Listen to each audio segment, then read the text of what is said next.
그럼 수익형 블로그를 하기 위해서 네. 사실 블로그 하면 하루에 얼마나 몇 명이 방문했냐 그걸 네. 굉장히 많이 따지잖아요. 그렇죠. 보통 기준이 몇 명 정도는 들어와야 수익형 블로그를 전환시킬 수 있는지도 궁금합니다. 이제 보통은 작게 잡아서는 2, 300명 정도만 되어도요. 네네네. 문의나 내가 체험단에 신청할 수 있는 어느 정도 그게 돼요. 네. 자, 근데 사실 제가 생각하는 기준의 최소 단위는 1000명이고요. 네. 사실 만약 일반 체험단이나 혹은 일반 기업에서 문의하거나 네. 아니면 대행사에서 문의할 때, 자, 기본적으로 모바일로 봤을 때는 방문자가 표시가 되거든요. 맞아요. 하지만 대부분 PC로 본단 말이죠. 자, 근데 우리가 흔히 100명, 200명 보는데 방문자 그래프를 오픈하기가 조금 그래요. 그렇죠. 그래도 최소 500에서 1000명 정도는 돼야 그래프를 탁 열어놨을 맞아요. 때 누군가 보고 이분 글을 하루에 뭐 500명, 1000명 정도 보는구나. 그 다음에 카테고리를 보고 네. 그 다음에 글을 본단 네. 말이죠. 글이 얼마나 진정성이 있고 이런 어떤 기준들이 있단 말이죠. 네. 네, 그렇기 때문에 저는 최소는 2, 300이에요. 최소는. 최소 2, 300. 네, 하지만 내가 블로그로서 혹은 투잡하는 데 있어서 내가 그래도 어느 정도 만족할 만한 수익을 벌기 위함이라면 최소 1000명은 만들어라. 그러면 최소 2, 300이고 이러는 기준에는 그래도 우리가 의미 있는 뭔가 수익을 창출하려면 1000명 정도 말씀해 주셨는데 네네. 2, 300명까지 가는 기간은 일반인 진짜 아무것도 모르고 블로그라는 걸 처음 접해본 사람들 기준으로 해서 기간은 얼마 정도 걸릴까요? 제가 블로그를 시작한 지 딱 한 달 만에 네. 방문자 수를 2000명을 만들었거든요. 자, 근데 사실은 제가 이 말씀을 드리면 많은 분들이 이러신 분이 있어요. 네. 자, 그런 분들이 어떤 분이냐면 옛날부터 블로그를 해오셨던 분들. 네. 자, 근데 중요한 거는요. 많은 분들이 로직이 자꾸 틀어지고 바뀐다라고 생각을 맞아요. 하시는데 절대 그렇지 않거든요. 로직은 바뀌지 않고요. 자, 정확히 로직은 지금 현재 제가 분석한 시장은 크게 두 개밖에 없습니다. 아까 제가 한 가지 주제로 달아대는 시링크와 2018년도 11월 1일부터 모바일 화면에 적용된 다이아 로직이 있습니다. 이 다이아 로직만 잘 활용한다면 한 달 안에 방문자 수 1000명은 우습게 만들 수 있어요. 제가 실제 사례로 제 수강생분들도 그렇게 지금 하고 있고요. 예, 그리고 제가 이제 강의에서도 말씀을 드렸지만, 자, 그렇다면 과연 내가 어떤 주제로 접근을 해서 그렇게 만들 것이냐, 그런 고민에 대한 부분도 제가 네. 다 다뤄놨어요. 네, 네, 네. 자, 만약에 많은 분들이 내가 블로그를 시작하고 싶어요. 근데 주제도 다룰 줄 모르겠고 유튜브 찾아보니까 로직도 자꾸 바뀐다 그러고 굉장히 많은 정보들이 있잖아요. 네. 그걸 제가 심플하게 카테고리별로 제가 이번에 45일 동안 준비해서 정말 체계적으로 누구나 쉽게 들었을 때 네. 바로 접근해서 좀 전에 질문 주신 것처럼 네. 한 달에 방문자 수 뭐 2, 300명? 2, 300명은요. 맘만 먹으면 정말 보름 안에도 만듭니다. 그건 어렵지 않습니다. 그러면 기간이 생각보다 제가 생각한 것보다 네네네. 짧은데 여기에 투여되는 하루 기준으로 봤을 때 하루에 얼마 정도, 몇 시간 정도 투여를 해야지 그 기간 내에 저희가 원하는 바의 목표를 달성할 수 있을까요? 이제 보통 저는 블로그를 시작하실 때 내가 만약에 이걸로 진짜 벌 거야라는 어떤 네. 확고한 목표가 생기셨다면 3개월 정도는 일단은 무조건 블로그에 네. 집중하라고 말씀을 드리는데 좀 전에 질문 주신 것처럼 하루에 적어도 2, 3시간은 투자해야죠. 그쵸? 2-3시간. 자, 근데 이게 조금 애매한 게 뭐냐면요. 네. 자, 처음에는 저는 블로그가 시작할 때 키워드를 제목에 3개 넣는 경우에 한 개 글 쓰는데 6시간 걸린 적도 있어요. 예. 근데 저는 그때 제가 알고 있던 것과 상반된 어떤 다른 걸 봤기 때문에 좀 오래 걸렸던 거고 모든 게 다 그렇지 않나요? 자, 처음에는 당연히 2, 3시간 걸리지만 제가 알려드리는 대로만 그 로직에만 충실하신다라면 사실 글 쓰는 거 사실 한 시간도 안 걸리거든요. 네. 맘만 먹고 쓰면요. 그쵸. 근데 거기까지 가기 위한 노력은 본인의 얼마나 시간을 투자하고 그거에 다 다른 거죠. 결국 이것도 이제 숙련도의 싸움이 또 될 수 있다는 말씀이네요. 그럼요. 저는 이 말씀을 좀 드리고 싶어요. 많은 분들이 블로그로 돈 벌고 싶어요. 네. 저 충분히 이해하거든요. 네. 자, 근데 우리나라 사람들은 성격이 너무 급해요. 그쵸? 그렇죠. 자, 근데 이 말씀을 좀 드리고 싶어요. 자, 우리가 학교 생활을 하는 이유는, 자, 우리가 학생들한테 돈 벌어 와. 이건 말이 안 되거든요. 자, 유대인들은 뭐 15세만 되면 성인으로 인정하고 돈에 대한 어떤 습관이라든가 주식도 준다고는 하지만 네. 사실 학생들이 돈 벌 수 없어요. 학생들은 공부할 땐 공부만 해야 됩니다. 자, 저는 그 말씀을 드리는 거예요. 제가 지금 한 달 만에 돈 벌 수 있어요. 자, 그런 카테고리 뭐 블로그 강사들 많아요. 말도 안 돼요. 맘만 먹으면 할 수 있죠. 근데 직장 다니면서 그렇게 한다? 말이 안 돼요. 자, 적어도요. 정말 한 달만큼은 내가 퇴근하고 모든 시간은 제가 말씀드린 어떤 방법대로 나름대로 연구도 하고 고민하는 시간을 가지면서 자기 것으로 만든 후에 두 번째 달부터는 솔직히 모르겠습니다. 근데 첫 번째 달부터 열흘 만에 한 달에 얼마 법니다. 말이 안 됩니다. 어느 정도 확실하게 공부한 후에 제가 다 말씀해놨습니다. 그대로만 만약에 따라오신다면 뭐 글 하나로도 뭐 10만 원 맞아요. 버는데. 이런 이야기 들어보니까 네네. 절대 그냥 얻어지는 거 없다. 아, 이게 쉽게 뭐가 된다. 뭐 재테크 통해서 그런 얘기 많잖아요. 뭐만 하면 수익률 몇 %. 네, 말로 네. 안 되는 것 같아요. 아, 그럼요. 네, 당연한. 정도를 지키면서 한다고 하면 충분히 승산이 있을 것 같고 네. 그냥 한 번 더 느꼈습니다. 쉽게 아, 얻어지는 거 네, 없습니다. 그러면 이제 아까 하나의 이제 카테고리를 저희가 이제 시간도 쓸 생각이 있고 네. 기간도 대충 봤는데 이제 그 다음에 결정해야 될 거는 하나의 카테고리를 어떤 카테고리를 써야 되냐 결정을 해야 될 것 같은데 네네. 보통 일반인들 입장에서는 네. 카테고리 기획을 해야 되는데 처음에 어떤 접근을 통해서 그 시작점을 찾을 수 있을까요? 이제 뭐 예시를 한번 들어볼게요. 네. 좀 전에 제가 어저께 같이 밥을 먹은 제 수강생 엑셀을 좀 다룬다거나 네. 아니면 한글을 나는 좀 다룰 줄 안다거나 아니면 컴퓨터 관련된 어떤 그쪽 관심이 있다거나 자, 요런 케이스는 어렵지 않죠. 네. 하지만 평균적으로 아무것도 없으신 분들 기준으로 제가 말씀을 드릴게요. 지금 혹시 휴대폰 어떤 거 쓰고 계시나요? 아이폰? 저는 갤럭시 씁니다. 갤럭시요? 네. 갤럭시와 관련된 키워드가 넘쳐나고요. 네. 자, IT 안에 갤럭시를 주제로 다룰 수 있겠죠. 네. 어렵지 않아요. 네. 아이폰 쓰세요? 아이폰 기능, 키워드 검색하면 다 글이 나와요. 네. 어떤 기능인지. 아이폰 쓰시면 아이폰 다루시면 되고요. 만약에 인스타 좋아하시나요? 자, 인스타 글 쓰세요. 네, 유튜브 보세요? 유튜브 쓰세요. 자, 이런 식으로 누구나 다 접근할 수 있는 거는 누구나 많이 검색하는 키워드, IT 쪽입니다. 자, IT는 크게 두 가지입니다. 정확한 거는 IT는 IT 관련된 제품군이고요. 자, 저 같은 경우는 IT 정보성입니다. 자, 이게 무슨 말이냐면 IT 정보성. 자, 우리 IT라는 엄청난 큰 포괄적인 어떤 시장 안에 제가 다루고 있는 주제가 바로 그런 거거든요. 예. 하루는 갤럭시 쓰고요. 하루는 아이폰 씁니다. 하루는 인스타 써요. 너무 많아요. 쓸게요. 자, 그리고 재미있는 게 뭐냐면요. 아, 자, 그럼 실장님, 그러면 이런 경우는 어떤가요? 제가 갤럭시를 쓰는데 갤럭시가 다 끝났어요. 키워드가. 걱정하지 마세요. 카카오톡이 있습니다. 카카오톡 업데이트 계속 되거든요. 그러면 갤럭시를 이제 예를 들어 주셨는데 네네. 그 글을 쓴다고 하면 어떤 주제를 쓸까요? 예를 들면? 예를 들어서 뭐 네. 갤럭시 개발자 옵션 네. 그런 키워드가 있거든요. 네. 개발시 옵션에 이제 뭐 기능이 뭐 있는지 뭐 그런 키워드죠. 그렇죠. 그렇게만 해도 조회수가 나온다는 말씀이신 거죠? 충분히 가능합니다. 네, 어떤 키워드로 접근하는지가 중요하긴 하지만 네. 굉장히 광범위한 키워드가 있어요. 제가 지금 이거 보고 계시는 분들을 위해서 제가 한 가지 팁을 드려볼게요. 아이, 믿음이 안 가요. 갤럭시가 뭐 얼마나 된다고. 자, 지금 현재 이 영상을 보신 후에 PC 창에다가 네이버 들어가신 다음에요. 갤럭시 자동 검색어 한번 써보시고요. 검색창에. 자, 갤럭시 하시고 한 칸 떼고 기억 한번 눌러보세요. 기억. 갤럭시 기억. 그러면 거기에 관련된 키워드가 쭈르륵 나옵니다. 자, 그러면 기억을 지우고 니은을 한번 눌러보세요. 또 나오겠죠. 자, 여기서 멈추시면 안 됩니다. 갤럭시 한 칸 떼고 기억한 상태에서 모음 R을 한번 눌러보세요. 네? 모음 아. 모음 네. 그러면 거기 관련된 키워드가 네. 또 나와요. 아야, 어여, 오요. 계속 나옵니다. 여기서 멈추지 마세요. 자, 갤럭시 만약에 개발자 옵션이라면 그거를 클릭했을 때 들어가 보세요. 그러면 연관 검색어가 나와요. 자, 연관 검색어는 뭐죠?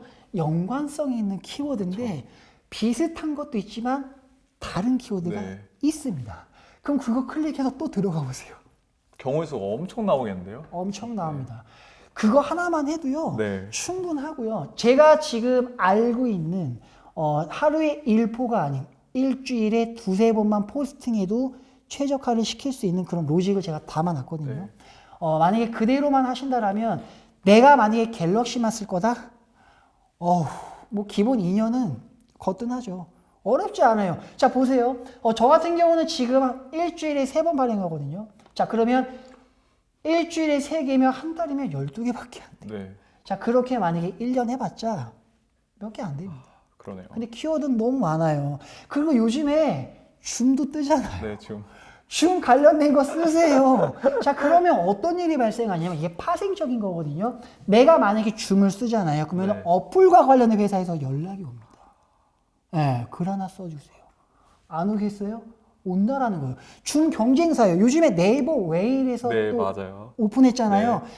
네이버가 했는데 다른 데는 안 할까요? 한단 말이죠. 자, 그러면 내가 다루고 있는 주제 그 군 자체가 그러니까 순수 정보라고 생각할 수도 있지만 연관성 있는 데서 와요. 네. 어떤 일이 있었냐면요. 네.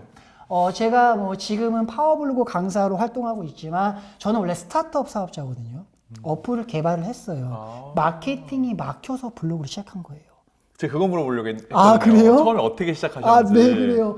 그렇게 시작을 했는데 네. 제가 인스타를 다루고 있어요. 네, 네. 근데 제 어플을 개발했던 개발자 대표가 연락이 온 거예요. 알고 보니까 그분이 다른 걸 개발한 어플이 있는데 그게 인스타와 블로그 뭐 이걸 개발하셨는데 네. 저는 몰랐죠. 네네네. 그 키워드 그냥 썼는데 저한테 대표라 그러죠. 대표님 요즘에 블로그 하세요? 저 이거 개발했어요. 이러면서 그 의뢰가 들어왔어요.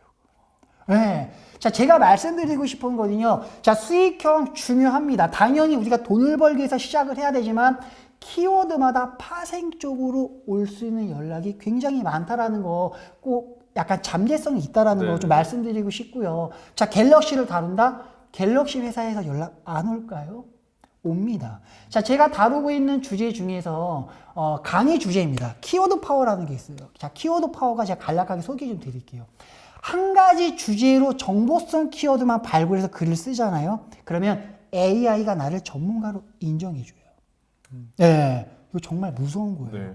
제가 사업하시는 분들한테 강조하는 게 바로 이 키워드 파워거든요. 네, 제 수강생 중에 이 키워드 파워로 해서 한 달에 1,000만 원씩 꾸준히 버시는 분이 있습니다. 꾸준히. 그분은 지금 마케팅 글만 써요. 네. 하부 조직 직원들을 또 꾸려놨습니다. 왜냐하면 이 키워드 파워를 활용해서 계속 글을 쓰니까 노출이 잘 되는 거예요. 이렇게 생각하시면 돼요. AI가 바라봤을 때 전문가로 바라보는 가장 큰 기준 첫 번째가 이 키워드 파워인데 이런 겁니다. 이 키워드 파워 주의사항은 뭐냐면 정보성 키워드와 홍보성 키워드를 구분할 줄 아셔야 됩니다. 이게 첫 번째 조건이고요. 자, 그 다음에 정보성만 꾸준히 써요. 그러면 AI가 처음에는 이렇게 봐요. 정보네? 요놈 봐. 계속 갤럭시만 쓰는 거예요. 그러니까 노출의 빈도가 야, 얘는 이 시장 전문가네. 노출을 계속 시켜주는 거예요. 이게 바로 키워드 파워거든요. 저는 이렇게 해서 시장을 확장하고 있어요. 처음에는 SKT였고요. 그 다음에는 뭐 갤럭시, 그 다음에 아이폰, 그 다음 카톡, 이런 식으로 시장의 파일을 늘려나가는 거예요. 자, 근데 여기서 주의할 게 뭐냐면 늘려나가는데 키워드 시장을 중요한 거는 메인 카테고리 안에 있는 키워드를 확장하셔야 된다는 거죠. 이게 굉장히 중요합니다. 제가 아까 전에 C랭크 말씀드렸죠. 한 가지 주제가 중요한다라고. 자, 그러면 이 주제라는 거는 쉽게 말하면 엄마예요. IT라는 엄마가 있는데 내 새끼들은 당연히 내가 낳은 새끼니까 당연히 같은 주제에 관련된 키워드여야만 가능하겠죠. 맛집이라면 뭐 지역마다 맛집이 다 있을 것이고 뭐 아니면 뭐 뷰티라면은 뷰티 안에서도 뭐 크림이라는 키워드 파워라든가 로션 관련된 키워드 파워라든가 이런 식으로 시장을 조금씩 확장해 나가시면 금방 성장시킬 수 있죠. 근데 들으면서 의문이 든 게 하나의 카테고리라고 말씀해 주셨는데 뭐 맛집을 예를 든다고 하면 지역별로 맛집이 있을 거라고 말씀해 주셨잖아요. 그럼 그걸 좀 더 확대해 가지고 뭐 예를 들면 국내 맛집으로 더 확장시킬 수 있을 것 같고, 이게 만약에 더 되면 뭐 조금 더 과장한다고 하면 해외 맛집까지 확장을 해도 AI 입장에서는 이제 하나의 카테고리로 보나요? 그러니까 이 하나의 카테고리를 보는 그 범위가 굉장히, 어느 범위까지인지. 굉장히 좋은 질문 네네. 주셨습니다. 자, 네이버가 공식적으로 밝힌 큰 카테고리는 현재 네이버 안에는 32가지가 있습니다. 자, 32가지가 있는데 그 카테고리를 정하실 때 그 국내 여행이라는 카테고리가 있고요. 네. 해외 여행이라는 카테고리가 있습니다. 이거는 전혀 다른 시장인 거죠. 근데 맛집 같은 경우는 네. 국내 맛집은 있지만 해외 맛집은 없어요. 네. 네, 그러니까 키워드가 존재할 수 있지만 네이버가 지정한 카테고리는 아닙니다. 하지만 맛집이라는 키워드 파워를 활용해서 해외를 집어넣어서 노출시킬 수는 있겠죠. 네. 회색지들을 잘 활용하면 괜찮다는 말씀이신 거죠? 그렇죠. 그래서 큰 카테고리의 기준은 어느 정도 알고 그 안에서 내가 카테고리를 정하시면 돼요. 근데 많은 분들이 또 이런 질문을 하세요. 그럼 실장님, 저는 사업하는 군이 내가 들어가고 싶은 시장이 그 카테고리 없어요. 없어도 돼요. 그 수많은 카테고리를 다 나열할 수는 없어요. 네. 하지만 32가지 안에 있다라면 그 안에 중심으로 하라는 걸 제가 말씀을 드리는 거고, 네. 내가 다루고 있는 주제가 엑셀이에요. 엑셀은 없어요, 거기. 그럼 엑셀만 쓰는 거예요, 그냥. 엑셀과 관련된 키워드가 적을까요? 아닙니다. 잘 한번 생각해 보세요. 제가 좀 전에 말씀드린 팁이 있죠. 이거 해야 되나? 그 대표 키워드 있죠. 엑셀이면 엑셀, 갤럭시면 갤럭시. 그 키워드를 한번 네이버 광고라고 있어요. 한 달에 평균적으로 조회하는 조회수가 나오는 네. 건데 거기 한번 검색해 보세요. 검색했을 때 만약에 그 시장의 파이가 만약에 뭐 10,000 이상이 넘어간다 그러면 충분히 접근 가능성이 있습니다. 네이버 광고 검색 그 팁이 엄청 중요한 것 같아요. 엄청 네, 중요합니다. 네. 키워드 설정할 때도 네이버 광고 말고도 네네. 또 다른 사이트에서도 이 키워드의 파워를 확인할 수 있는 사이트가 있다고 들었거든요. 네, 키워드 네. 마스터라고. 키워드 네, 마스터. 키워드 마스터로도 네. 요즘 많이 활용하고 계시죠. 그러면 직장인이 이제 FM대로 잘 했는데 네. 여기서 기대할 수 있는 수익은 좀 케이스 바이 케이스일 것 같은데 그렇죠. 얼마 정도까지 기대는 할 수 있나요? 아니면 최소 이 정도는 노력을 투여하면 벌 수 있다는 기준이 있나요? 저는 보통 이제 블로그로 했을 때 그냥 평균 그래도 조금 하시는구나 이렇게 생각하는 기준이 한 네. 4, 50만 원 정도고요. 4, 50만 원. 네, 4, 50만 원 정도고 100만 원 이상 넘어가면은 네. 나쁘지 않거든요. 근데 그거는 자기 노력 하에 달려 있는 거지만 저는 이 말씀을 좀 드리고 싶어요. 이 돈이라는 기준이 물론 내 주머니로 들어와야 돼요. 그건 맞거든요. 하지만 제가 좀 전에 말씀드린 우리 수강생 케이스처럼 특히 여성분이라면 내가 만약에 고정 지출이 있을 거 아닙니까? 네. 그게 뭐 헤어일 수도 있고요. 뭐 특히 여성분들은 뭐 네일 아트일 수도 있고 아니면 피부 그쵸. 마사지일 수도 있거든요. 네. 이거 어차피 내가 쿠폰으로 가는 거 아니거든요. 그러면 내가 만약에 예를 들어서 블로그를 운영하면서 그런데 신청해서 만약에 내가 갈 수만 있다라면 그쵸? 자, 그것만으로도 머리만 봐도 기본 15만 원은 들거든요. 그쵸. 그럼요. 네. 자, 그러면 나는 15만원의 수익을 얻은 효과는 나오는 겁니다. 남성분들은 다르겠죠. 네. 남성분들은 뭐 머리가 그쵸 뭐 8,000원, 9,000원, 만 원이니까. 네. 하지만 여성분들 같은 경우는 그렇게 해서 많이 생각하신다라면 좀 더 내가 얻을 수 있는 수익화를 좀 더 극대화시킬 수 있고요. 그래도 적어도 어설프게 1, 20만 원 할 거라면 저는 추천하고 싶진 않아요. 왜냐하면 우리가 이 블로그에 투자하는 시간이 있기 때문에 적어도 최저시급 이상의 어떤 그 기준을 넘어서야 내가 하는 맛이 나지. 그쵸? 그래서 저는 그래도 사업시 정도의 어떤 목표를 두고 시작하라고 좀 말씀을 드리고 싶어요. 근데 사실은 내가 스스로 4, 50만 원까지 끌어올리잖아요. 네. 그럼 100까지 올리는 건 어렵지 않고요. 그럴 것 같아요. 100까지 끌어올리면 또 거기서 그 이상은 어렵지 않아요. 왜냐하면 사실은 우리가 모든 기업들도 그렇잖아요. 처음에 내가 투자받기가 좀 어려울 뿐인 거지 내가 한 곳에서 투자를 받았는데 여기서 정말 성장 어떤 속도가 빠르고 이러면 여기서 추가적인 투자라든가 다른 데를 통해서 투자가 물밀듯이 들어올 수 있거든요. 물꼬리 중요합니다. 네.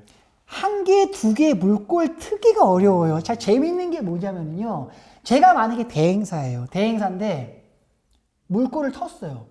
이들도요. 같은 대행사끼리 경쟁도 하지만 이 리스트가 오고 갑니다. 재밌습니다. 자, 그러면 내가 한 개, 두 개를 트잖아요. 여기서 내가 꾸준히 그들이 원하는 대로, 물론 대행사를 접근할 때 주의할 점도 있습니다. 무조건 대행사 거 하라는 거 아닙니다. 절대 오해하시면 안 돼요. 물꼬를 트기 시작했을 때 두 개 정도만 틀어 놓으면 그러면 세 개, 네 개. 자, 그 말은 뭐예요? 수익이 점점 오른다라는 거예요. 근데 그 한두 개를 만들기까지 노력이 정말 중요하다는 거죠. 그러면 물길이 이제 한 개, 두 개 트는 게 중요하다 말씀해 주셨고, 근데 제 지금 생각에는 뭐 세 개, 네 개, 다섯 개, 뭐 여섯 개까지 물꼬가 트게 되면 네. 블로그로서의 이제 한계도 분명히 보이지 않을까요? 예를 들면 하나의 블로그가 포화 상태가 되거나 그런 경우는 없나요? 수익을 계속 늘려나갈 수 있나요? 아, 포화 상태라는 건 혹시 어떤? 예를 들면 네. 이 블로그를 통해서 발생시킬 수 있는 최대 매출이 있지 않을까 생각을 하는 거죠. 최대 매출이요. 네, 그러니까 확장성 무한한가요? 돈 버는데 최대 기준은 없고요. 네네네. 자, 블로그 같은 경우는 하루에 최대 맥스 발행 건수는 있습니다. 그거는 제가 정한 기준입니다. 네. 하루 맥스는 5개입니다. 네. 5개고, 제 이웃분 중에서 이런 분이 있어요. 한 2시간 정도 통화한 적이 있었는데, 그분은 그 남자분인데요. 처음에 그 상품 리뷰를 하시다가 남자분인데 뷰티 쪽으로 전환을 하셨어요. 뷰티 같은 경우는 조건이, 특히 여성분들 잘 들으셔야 됩니다. 뷰티는 꼭 내 얼굴이 노출이 돼야만 가능해요. 근데 그분이 뷰티를 하시는데 네. 그분은 30만 원 이하는 건드리지도 않아요. 기가 막히죠. 네. 근데 뷰티가 메인인 거지 제품군을 안 다루는 건 아니에요. 메인 카테고리를 전환하셨던 것 뿐인 거예요. 자, 그랬더니 이분은 그 제품군을 할 때 이 원고료도 중요하지만 이 제품의 중고 가치를 봅니다. 네. 원고료도 받고 그러면 안 되는데 그분은 그렇게 해서 한 개 글을 써서 네. 4, 50만 원의 수익을 얻는다라는 거예요. 어떤 포인트인지 아시겠나요? 자, 그분은 사실 예전에는 발행을 많이 하셨어요. 네. 저도 요즘에 바빠서 소통을 잘 못하고 있는데 뭐 그냥 하루에 한 개씩만 잡을게요. 그냥 뭐 한 달에 그냥 900 버는 거예요. 그분은. 근데 그분은 아마 그 기준이 있을 거예요. 뭐 일주일에 나는 직장인처럼 네. 월요일부터 금요일까지만 쓴다. 그거는 네. 자기가 정하기 그렇죠. 나름이죠. 아니면 나는 하루에 2개 안 써. 하나 이제 적응되면 사진 찍고 뭐하고 한 3-4시간이면 진짜 디테일하게 잘 쓴다 가정했을 때입니다. 3-4시간이면 돼요. 그럼 하루에 한 개 쓰고 오후에 자기 할 거 하고. 네, 그렇게 사세요. 근데 그분 나이가 20대입니다. 진짜 대단하시다. 네, 충분히 이 한계점은 저는 없다고 생각합니다. 그럼 리더님은 지금까지 이 강의를 얼마나 하셨죠? 제가 강의를 이제 시작한 게 된 날이 아마 2019년, 제가 6개월 차부터 했으니까 2019년 7월부터, 네. 네, 그때부터 강의를 시작했습니다. 수강생 몇 명 정도 되세요?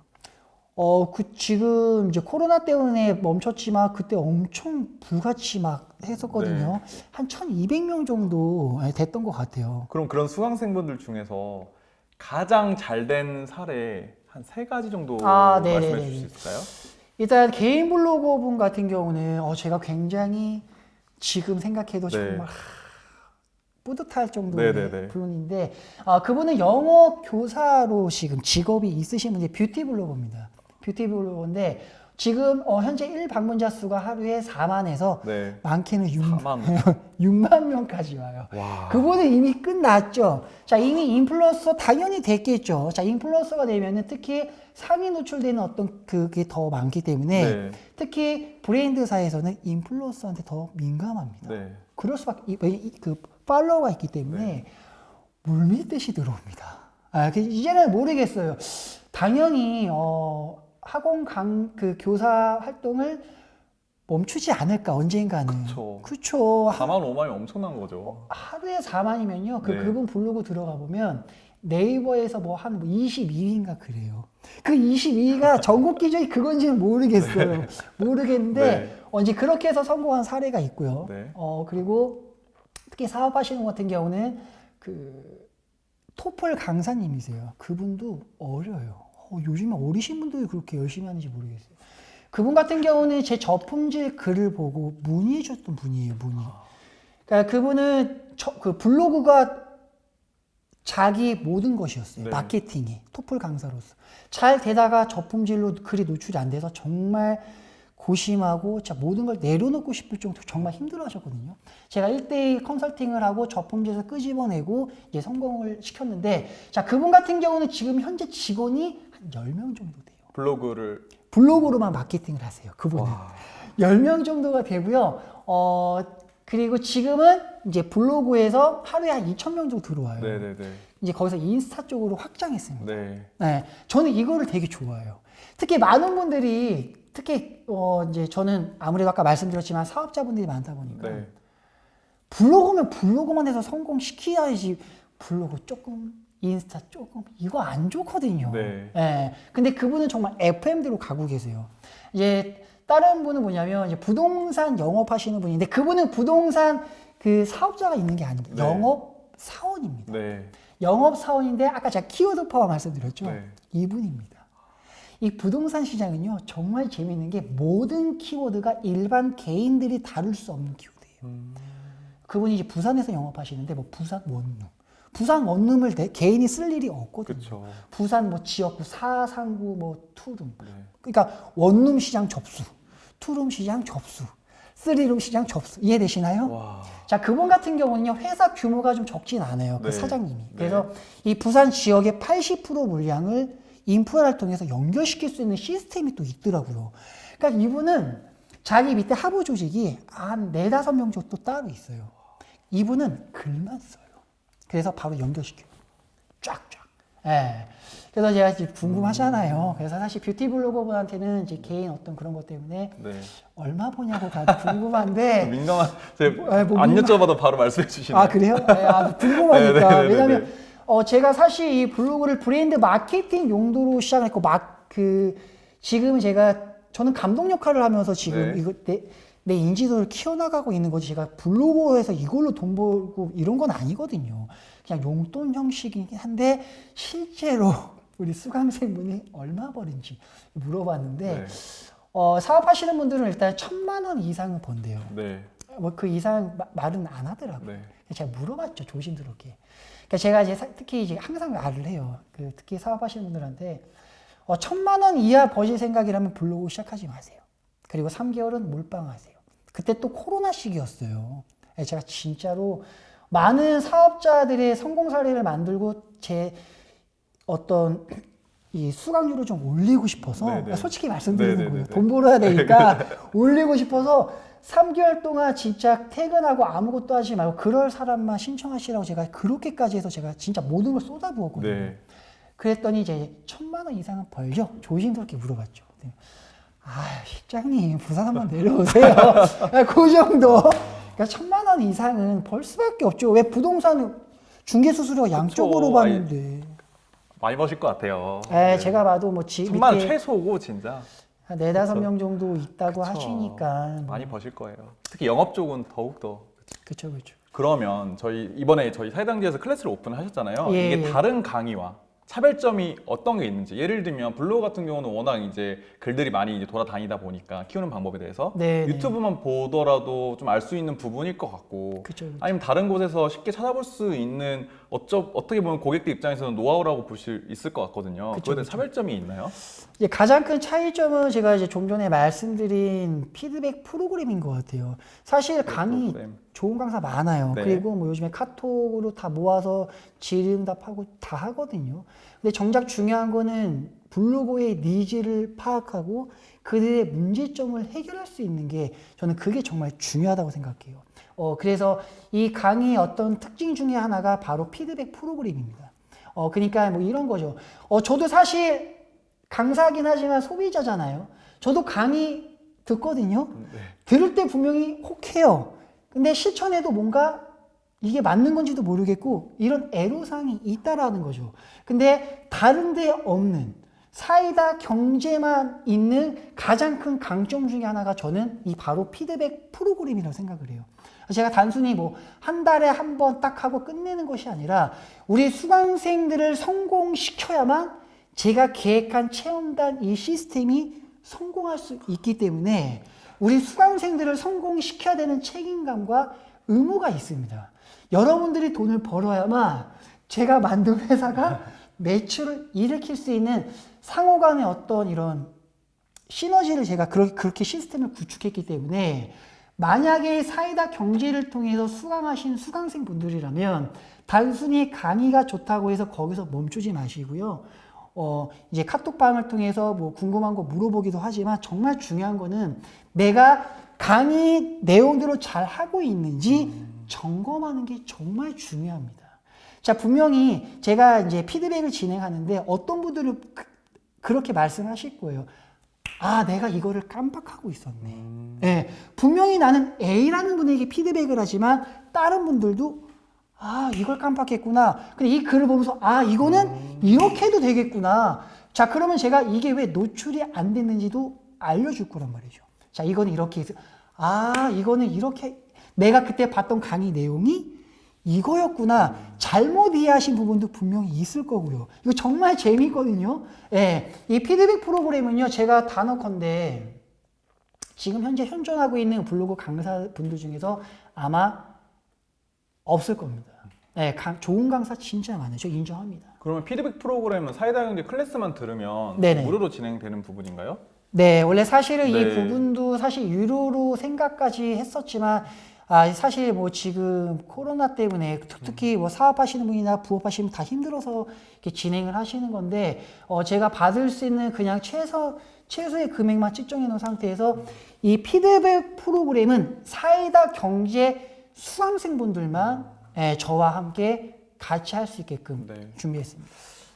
지금까지 이렇게 너무 블로그에 관련된 좋은 이야기 많이 해주셨는데 네. 끝으로 저희 구독자분들께 마지막으로 뭐 하고 싶은 말씀이 있으시면 부탁드릴게요.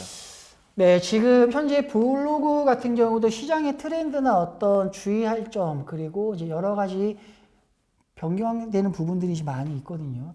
지금 제가 아까 전에 말씀드린 것처럼 특히 이 쿠팡에 대한 링크의 신뢰성이 좀 많이 좀 하락하다 보니까 이제 뭐 그런 부분이 있는데 특히 링크를 조금 조심하라고 좀 말씀을 드리고 싶어요.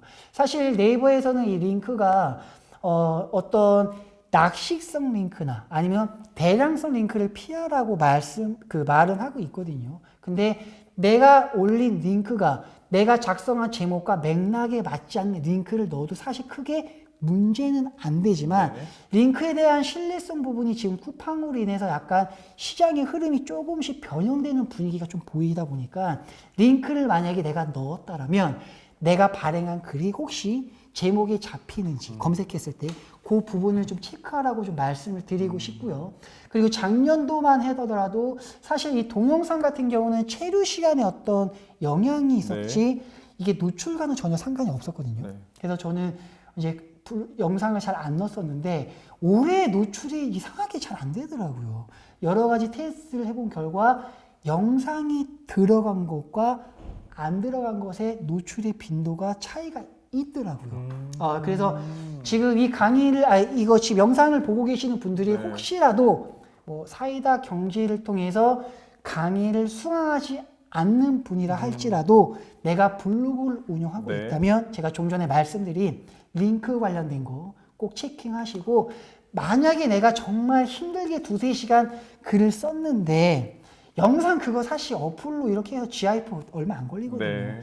간단하게 10초에서 15초 정도 만들어서 영상 삽입해서 발행하라고 말씀을 드리고 싶네요. 너무 좋은 말씀 감사합니다. 네.